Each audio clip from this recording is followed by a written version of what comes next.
All right, as we get closer and closer to the US government defaulting for the first time ever, as we're already past the US debt limit, um, yeah, with Congress nowhere close to being able to pass the debt limit because we don't actually know all the Republican demands that they want to cut.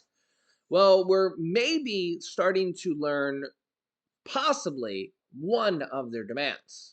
Just maybe, just one, possibly one of their demands. I'll give you the details of that and also what we are going to learn that Americans are going to have to start paying for as well here soon going forward. Yeah, and a lot of people are concerned about this because this will affect Social Security checks if the US government defaults. That means you can see the headlines right here. And also, you're seeing here former Vice President Mike Pence says, quote, "We've got to have a conversation about reforming Social Security." Yeah, here's what he has to say.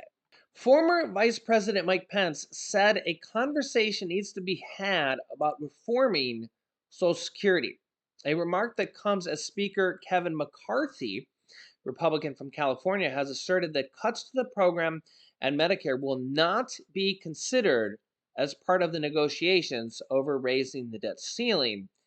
But some Republicans are are talking about it for sure.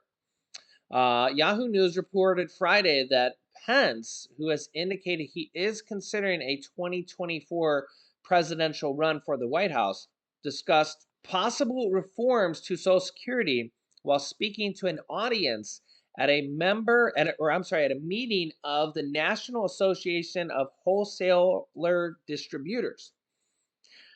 The outlet received footage of Pence's remarks from the Democratic Tracking Group saying that 70% of what the federal government spends is on what they're calling entitlement programs. Yeah, and some people just don't like that word because, yeah, the thing about it is the reason they call it entitlement programs is because if you pay into Social Security, you're entitled to get it back. So you're entitled to the benefits. That's the reason why they call it entitlement programs. It just doesn't have a good ring to it. It has kind of a negative kind of connotation to it, like their entitlement. It's kind of has a negative, like, you're it just yeah, you can let me know your thoughts here on this in the comment section because a lot of people think about it the wrong way. But you actually think about it in a positive way because you're entitled to the money. If you paid into Social Security, if you pay into Medicare, you're entitled to the benefits. So it's kind of a backwards way of thinking about it, but yeah. So they said that 70% of what the federal government spends is on entitlement programs, which provide financial assistance to certain groups of people. Pence asserted, and the truth is, we've got to have a conversation. Pence said he was involved when former President George W. Bush attempted to reform Social Security with a plan to partially privatize it in 2005, which doesn't seem that long ago, right? Bush's proposal did not advance to become law as he could not gather the necessary support in Congress. The former vice president said the country needs the type of leaders who can tell older Americans that, quote, nothing's going to change for them with Social Security reform, but it will give younger people a better choice going forward and be better for the country. The thing is that they say nothing's going to change, but they want to change Social Security. If that's not double talk, I mean, you let me know what it is, because they have to change Social Security to fix it. So, I mean, they're talking about raising the retirement age. They're talking about more taxes into Social Security. They're talking about taxing the wealthy. They're talking about potentially more taxes on everybody that pays into Social Security or raising the retirement. They're talking about all sorts of different things here for Social Security. And there has been talks about cutting benefits as well. Again, there's multiple different ways to fix Social Security. And if they do nothing, Social Security, based on what the Congressional Budget Office has said, could run out of money as early as 2033 in 10 years. And remember that former President George Bush tried to fix Social Security in 2005, which was 18 years ago, and nothing's been done for 18 years. Now we're to the point that in 10 years it could run out of money based on this new study from the Congressional Budget Office, and still nothing's been done. So if nothing's been done for the last 18 years, and now we're down to only 10 years, they can't just do nothing. So you see the problem here? Yeah. And there's also a problem with Medicare, Medicaid, and don't forget they're cutting SNAP benefits now. They just cut the extra SNAP benefits for all the states that were still issuing them. Those are going to be ending. The February benefits will be the last benefit for that. So yeah, and I'll get to here in a second what they're just saying now. They're finally giving us some the first thing on what they want to talk about, what might be some cuts, which is really just a tiny bit of the start. But to finish here, Mike Pence says, quote, I think it's absolutely essential that we generate leadership in this country that will be straight with the American people, that will take us off this trajectory of massive debt that we're piling on the backs of those grandchildren and say there's a way back. Pence's comments come as the Democrats and Republicans are facing off over negotiations to raise the country's debt limit. Republicans, led by McCarthy, have insisted that spending cuts are needed and must be agreed to for the Republicans to vote to raise the debt ceiling. But Biden and the Democrats are calling for a clean bill and are refusing to negotiate over it. Pence says there are modest reforms in entitlements that can be done without disadvantaging anybody at the point of need. He said enabling young Americans to put part of their Social Security withholdings into a private savings account overseen by the government would allow the country to replace the New Deal with a better deal. I'm not sure what he means by that there. It would be overseen by the government there. Social Security was created in the 1930s as part of the FDR New Deal program to address the Great Depression. Pence said putting some withholdings into a private fund that could generate 2% more than current Social Security accounts would double what people are getting back from Social Security and would help the government save money.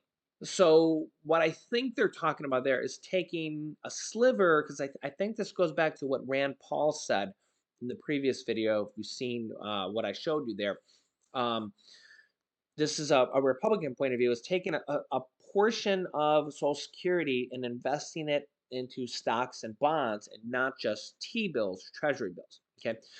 Over the course of the long run, this is actually a good idea because stocks generate about 10% over the course of the long run.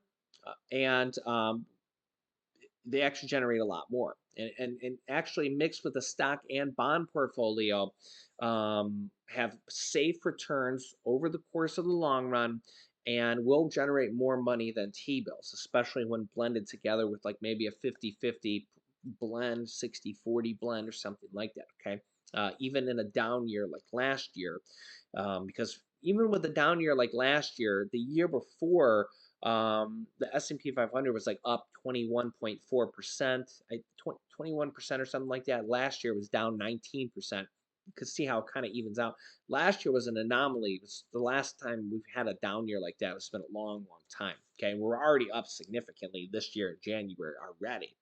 So again, it evens itself out. But like I said, the stock market kind of averages around 10%, 9%, 10% over the long run. Okay. T bills, treasury bills, you just don't get nearly that. Okay. And over the long run, it's a big difference in your savings. The one thing that they would be very bad though is if they let people get access to their Social Security money. Um, I don't want to sound, I don't know the word here, but people would spend it. Okay, they'd have to, like they said, have government oversight here, because the problem is remember that about 50% of Americans go into retirement with no savings at all. Okay, so the important thing there is that the government would make it so you wouldn't be able to spend it, because the problem is that if people get access to the money, they wouldn't save it for retirement and it would be blown. It would all be gone. They'd say, "Oh, I need it for this, that, or the other thing," and it would be completely gone. See, the problem is that before Social Security existed, right now we have 50% of Americans save nothing for retirement, and that's with IRAs, pensions, 401ks, and stuff like that. Okay, imagine how bad it was before the Great Depression when pensions, IRAs, and 401ks didn't exist. Probably, and there was no Social Security. Probably very few people had money going into retirement. Okay. The thing is now is that Social Security exists, which is great because 50% of people go into retirement and they work their whole lives and didn't save anything. So Social Security is kind of a saving grace that at least that is there for the people that worked their whole lives and didn't save anything. Okay. So at least Social Security is there for that. Okay.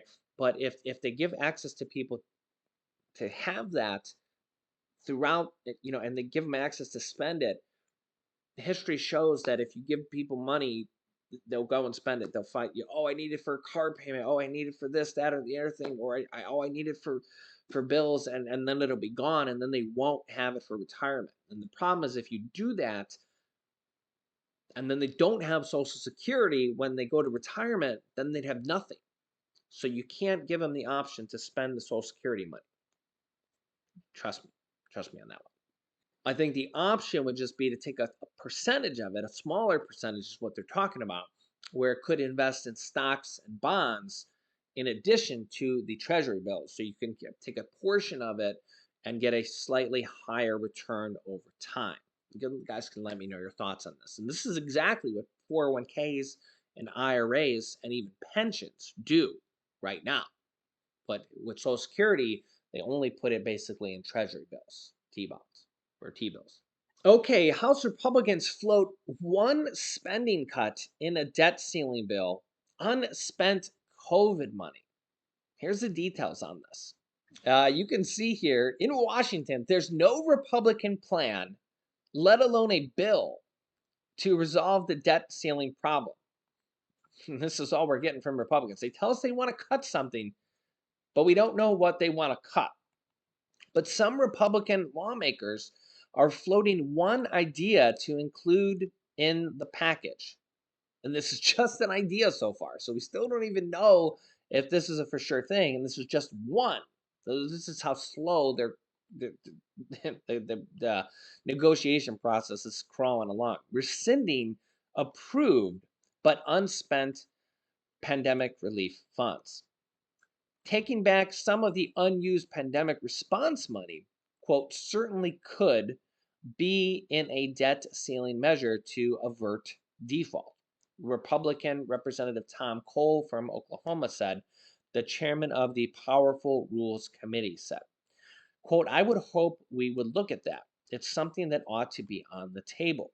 Republican Representative Mike Kelly from Pennsylvania, who sits on the House Ways and Means Committee that oversees taxes and large portions of the U.S. budget, said he's open to it. It would be, quote, insane for Congress not to look at options to cut red ink by nixing unnecessary spending. There's areas that we should not be spending and where we could actually either reposition or just not spend it and then bring down our debt. Quote, we can make cuts that don't hurt people.